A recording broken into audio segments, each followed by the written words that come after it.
ಸರ್ಕಾರದ ನಡುವೆ ಏನಾಗ್ತಾ ಇದೆಯೋ ಗೊತ್ತಿಲ್ಲ. ಹಲವು ಚರ್ಚೆಗಳು ಬರುತ್ತೆ, ಆ ವಿಚಾರದಲ್ಲಿ ಕ್ರಮ ತಗೋತೀವಿ ಅಂತಾರೆ, ಆದರೆ ಮಲ್ಕೊಂಡು ಬಿಡ್ತಾರೇನೋ. ಮಲ್ಕೊಳ್ಳುವಂಥದ್ದು ಬಹಳ ಜನರಿಗೆ ಇಷ್ಟ ಅನ್ಸುತ್ತೆ, ಮಲಗ್ಬಿಡ್ತಾರೆ, ಸರ್ಕಾರ ಸೇರಿದಂತೆ ಕೆಲವರಿಗೆ. ಕಿಯೋನಿಕ್ಸ್ ವೆಂಡರ್ಸ್ ನಡುವೆ ಬಾಕಿ ಬಿಲ್ಗಾಗಿ ಈಗ ಬಡಿದಾಟ. ಕಿಯೋನಿಕ್ಸ್ ಕಚೇರಿಯ ಮುಂಭಾಗ ವೆಂಡರ್ಸ್ ಪ್ರೊಟೆಸ್ಟ್ ಅನ್ನು ಮಾಡಿದ್ದಾರೆ. ವಿಷ ಕುಡಿದು ಪ್ರತಿಭಟನೆಗೆ ವೆಂಡರ್ಸ್ ಮುಂದಾಗಿದ್ದಾರೆ. ತಕ್ಷಣವೇ ಎಚ್ಚೆತ್ತಂತ ಪೊಲೀಸರು ಅದಕ್ಕೆಲ್ಲ ತಡೆ ಒಡ್ಡಿದ್ದಾರೆ. ನಮ್ಮ ಸಾವಿಗೆ ಸಚಿವ ಖರ್ಗೆ, ಶರತ್ ಬಚ್ಚೇಗೌಡ ಕಾರಣ ಅಂತ ಡೆತ್ ನೋಟ್ ಅನ್ನ ಕೂಡ ಬರೆದಿಟ್ಟಿದ್ದಾರೆ. ಈ ವೇಳೆ ಕಿಯೋನಿಕ್ಸ್ ಕಚೇರಿಯ ಮುಂಭಾಗ ಭಾರಿ ಹೈಡ್ರಾಮಾ ಆಗಿದೆ. ಪ್ರಿಯಾಂಕಾ ಖರ್ಗೆ ಬ್ಲ್ಯಾಕ್ ಮೇಲ್ ಹೇಳಿಕೆಗೆ ವೆಂಡರ್ಸ್ ಕಿಡಿಕಾರಿದ್ದಾರೆ. ನಿಮ್ಮ ತಂದೆ ದೊಡ್ಡ ಹುದ್ದೆಯಲ್ಲಿರುವವರು, ಸ್ವಾರ್ಥ ರಾಜಕೀಯ ಮಾಡ್ತಾ ಇದ್ದಾರೆ, ಇವೆಲ್ಲವೂ ಕೂಡ ಹೇಳಿಕೆಗಳನ್ನ ಅಲ್ಲಿ ಪ್ರತಿಭಟನೆ ಮಾಡ್ತಾ ಇರುವಂತವ್ರು ಕೊಟ್ಟಿದ್ದಾರೆ. ಯಾಕೆ ಈ ಕಿಯೋನಿಕ್ಸ್ ವಿಚಾರದಲ್ಲಿ ಬಹಳ ಹಿಂದೆ ಒಂದು 15-20 ದಿನ, ಒಂದು ತಿಂಗಳು ಆಯಿತು ಅನ್ಸುತ್ತೆ ಚರ್ಚೆಗೆ ಬಂದು. ಯಾಕೆ ಅಲ್ಲಿಂದಲೂ ಕೂಡ ಈ ವಿಚಾರದಲ್ಲಿ ಗಮನ ಹರಿಸಿಲ್ಲ? ನಮಗೇನು ಸಂಬಂಧ ಇಲ್ಲ ಅಂತ ಕೂತ್ಕೊಳ್ತಿರಲ್ಲ. ಈಗ ಅವರೆಲ್ಲ ಪ್ರತಿಭಟನೆಗೆ ಮುಂದಾದ ನಂತರ ಏನೋ ಮಾಡತ್ತೀವಿ ಅನ್ನೋ ರೀತಿಯಲ್ಲಿ ಮಾಡ್ತೀರಾ. ಅಂದರೆ ಕಾದು ನೋಡೋದು, ಅವ್ರ ಪಾಡಿಗೆ ಅವರೇ ತಣ್ಣಗಾದರೆ ಮುಗಿದೋಯ್ತು, ಇಲ್ಲಾಂದರೆ ಇನ್ನೊಂಚೂರು ಹಚ್ಚಿಬಿಟ್ಟು ಮಲಾಮ್ ಮಾಡಿಬಿಟ್ಟು ಕಳಿಸ್ಬಿಡೋದು.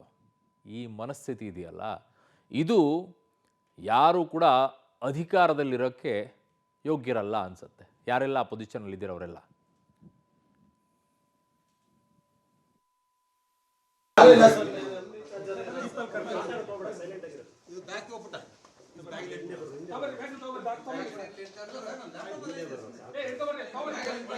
ಕುಡಿದು ಆತ್ಮಹತ್ಯೆಯನ್ನ ಮಾಡ್ಕೋತಿದೀವಿ.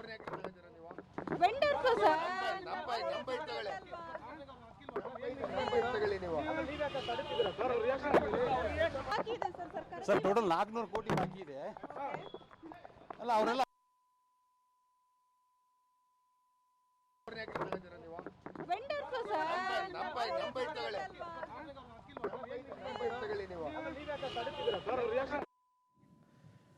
ಇದಕ್ಕೆಲ್ಲ ಮೂಲ ಕಾರಣ ಅಂತ ಹೇಳ್ತಾ ಇರುವಂಥದ್ದು ಸಚಿವ ಪ್ರಿಯಾಂಕಾ ಖರ್ಗೆ ಅನ್ನುವಂಥವ್ರು ಅಲ್ಲಿ ಪ್ರತಿಭಟನೆ ಮಾಡ್ತಾ ಇರುವವರ ಆರೋಪ. ಏನು ಹೇಳ್ತಾ ಇದ್ದಾರೆ ಅವರು ಸಚಿವ ಪ್ರಿಯಾಂಕಾ ಖರ್ಗೆ ಅವರ ಬಗ್ಗೆ? ಪ್ರಿಯಾಂಕಾ ಖರ್ಗೆ ಬ್ಲ್ಯಾಕ್ ಮೇಲ್ ಹೇಳಿಕೆಗೆ ವೆಂಡರ್ಸ್ ಅವರು ಕಿಡಿಕಾರಿದ್ದಾರೆ. ನಿಮ್ಮ ತಂದೆ ದೊಡ್ಡ ಹುದ್ದೆಯಲ್ಲಿರುವವರು, ಸ್ವಾರ್ಥ ರಾಜಕೀಯವನ್ನ ಮಾಡ್ತಾ ಇದ್ದಾರೆ, ನಮ್ಮ ಹೆಣ ಬೀಳುವವರೆಗೂ ಕೂಡ ಇವರಿಗೆ ಸಮಾಧಾನ ಇಲ್ಲ ಅನಿಸುತ್ತೆ. ಸಚಿವ ಖರ್ಗೆ ವಿರುದ್ಧ ಕಿಯೋನಿಕ್ಸ್ ವೆಂಡರ್ಸ್ ಆಕ್ರೋಶವನ್ನ ವ್ಯಕ್ತಪಡಿಸ್ತಾ ಇದ್ದಾರೆ. ಯಾವ ಹೇಳಿಕೆಗಳನ್ನ ಕೊಡಬೇಕು ಆ ಹೇಳಿಕೆಗಳನ್ನ ಕೊಡದೇ ಇದ್ದಂತ ಸಂದರ್ಭದಲ್ಲಿ ಯಾವ ಹೇಳಿಕೆಗಳನ್ನ ಕೊಡಬಾರದು, ಆ ಹೇಳಿಕೆಗಳನ್ನ ಕೊಟ್ಟಾಗ ಏನಾಗುತ್ತೆ ಅನ್ನೋದಕ್ಕೆ ಬಹುದೊಡ್ಡ ಎಕ್ಸಾಂಪಲ್ ಇದೆ ಅಂತ ಕಾಣಿಸುತ್ತೆ. ಜವಾಬ್ದಾರಿಯುತ ಸ್ಥಾನದಲ್ಲಿರುವಂತವರು ಜವಾಬ್ದಾರಿಯುತವಾಗಿರುವಂತ ಮಾತುಗಳನ್ನ ಆಡಬೇಕು. ಅದರ ಬದಲಾಗಿ ಏನೋ ಒಂದು ಮಾತನಾಡಿ ಹೋಗ್ಬಿಟ್ರೆ ಅದರ ಪರಿಣಾಮಗಳನ್ನು ಈ ರೀತಿ ಅನುಭವಿಸಬೇಕಾಗತ್ತೆ. ಎಷ್ಟೋ ಕುಟುಂಬಗಳು ಬೀದಿಗೆ ಬರಬೇಕಾಗತ್ತೆ, ಎಷ್ಟೋ ಕುಟುಂಬಗಳು ಯಾರನ್ನು ಕಳ್ಕೊಳ್ಬೇಕಾಗತ್ತೆ. ಅಂತಹ ಅನೇಕ ಘಟನೆಗಳು ಈ ಸರ್ಕಾರದಲ್ಲೂ ಆಗಿದೆ, ಹಿಂದಿನ ಸರ್ಕಾರದಲ್ಲೂ ಕೂಡ ನಡೆದಿವೆ. ಎಚ್ಚೆತ್ಕೊಳ್ಳಿ ಬೇಗ.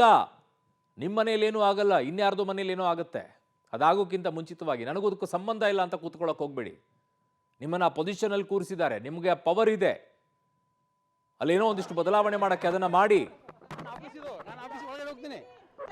ನನ್ನ ಆಫೀಸ್ 400 ಕೋಟಿ ಬಾಕಿ ಬರಬೇಕಿದೆ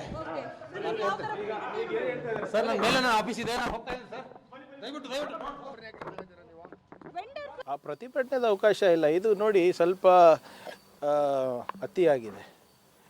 ನಾವು ಅವ್ರು ಹೇಳಿದ್ದೆಲ್ಲ ಕೇಳಿದ್ದೇವೆ. ಹಿಂದಿನ ಸರ್ಕಾರದಲ್ಲಾದಂಥ ಲೋಪಗಳನ್ನು CAG ರಿಪೋರ್ಟು ಬಂದಿದೆ. ನಾವು ಕಾನೂನಾತ್ಮಕ ಮಾಡಬೇಕಾದ್ರೂ ಕೂಡ ಹೀಗೆ ಬ್ಲ್ಯಾಕ್ ಮೇಲ್ ಮಾಡೋದು ಎಷ್ಟು ಸರಿ? ಆಮೇಲೆ BNSS ಪ್ರಕಾರನೇ ನಾವೇನು ಯಾವುದೋ ಪ್ರತಿಭಟನೆ ಹತ್ತಿಕ್ಕೋ ಪ್ರಯತ್ನ ಮಾಡ್ತಾ ಇಲ್ಲ. ಪ್ರತಿಭಟನೆ ಮಾಡಲಿ, ಬೇಡ ಅಂತ ಇಲ್ಲ.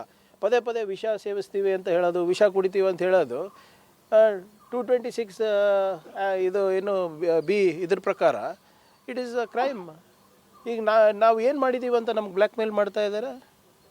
ಕಾನೂನ ಪರವಾಗಿ, ಸಂವಿಧಾನದ ಪರವಾಗಿ ನಾವು ನಿಂತಿದ್ದೀವಿ ಅಂತ ಇವತ್ತು ಇಷ್ಟು ಬ್ಲ್ಯಾಕ್ ಮೇಲ್ ಮಾಡ್ತಾ ಇದ್ದಾರೆ.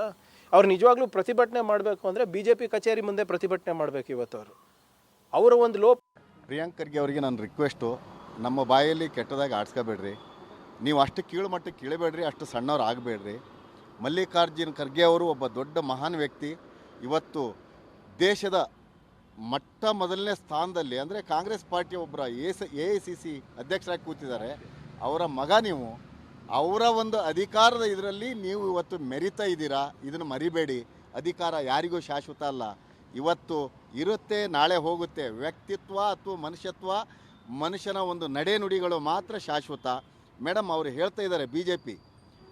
ನಾನು ಯಾಕಂದರೆ ನಾವೆಲ್ಲರೂ ಇಲ್ಲೇನು ಪ್ರೊಫೆಷನಲಿಸ್ಟ್ ಇದ್ದೀವಿ, ಎಲ್ಲರೂ ಎಜುಕೇಟೆಡ್ಡು, ಕ್ವಾಲಿಟಿ ಇಂಜಿನಿಯರಿಂಗ್ ಎಲ್ಲ ಒಳ್ಳೆ ಕಾಲೇಜಲ್ಲಿ ಮುಗಿಸ್ಕೊಂಡು ಬಂದು MSME ಮತ್ತು ಸ್ಟಾರ್ಟಪ್ ಕಂಪ್ನಿಯಲ್ಲಿ ರಿಜಿಸ್ಟ್ರೇಷನ್ ಆಗಿ ಒಂದು 100 ಜನರಿಗೆ ಉದ್ಯೋಗ ಕೊಡುವಂಥ ಮಾಲೀಕರು ಇವ್ರು ಯಾರು ಇಲ್ಲಿ ಇರೋರೆಲ್ಲರೂ.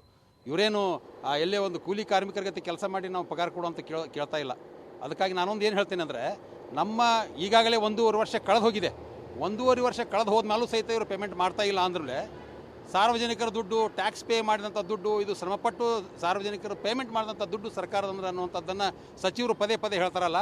ದಯವಿಟ್ಟು ಸಚಿವರಿಗೆ ನಾನು ನಿಮ್ಮ ಮಾಧ್ಯಮದ ಮೂಲಕ ವಿನಂತಿ ಮಾಡ್ಕೋತೀನಿ, ನಿಮ್ಮ ಮಾಧ್ಯಮದಲ್ಲಿನೇ ಡಿಬೇಟಿಗೆ ಕರೀರಿ, ಆ ಸಚಿವರನ್ನು ಕರೀರಿ, ಆ್ಯಂಡ್ ಆಮೇಲೆ ಮಲ್ಪಾಟಿ ಅವ್ರ MD ಅವ್ರನ್ನೂ ಕರೀರಿ, ಶರದ್ ಬಚ್ಚೇಗೌಡರನ್ನು ಕರೀರಿ, ಅದಕ್ಕೆ ಸಂಬಂಧಪಡಿಸಿದ ನಿಶ್ಚಿತ ಅವ್ರನ್ನೂ ಕರೀರಿ. ಅದಕ್ಕೆ ಸಂಬಂಧಪಟ್ಟಂಥ ಅಧಿಕಾರಿಗಳನ್ನೆಲ್ಲರೂ ನಿಮ್ಮ ವೇದಿಕೆ ಮೇಲೆ ನಿಮ್ಮ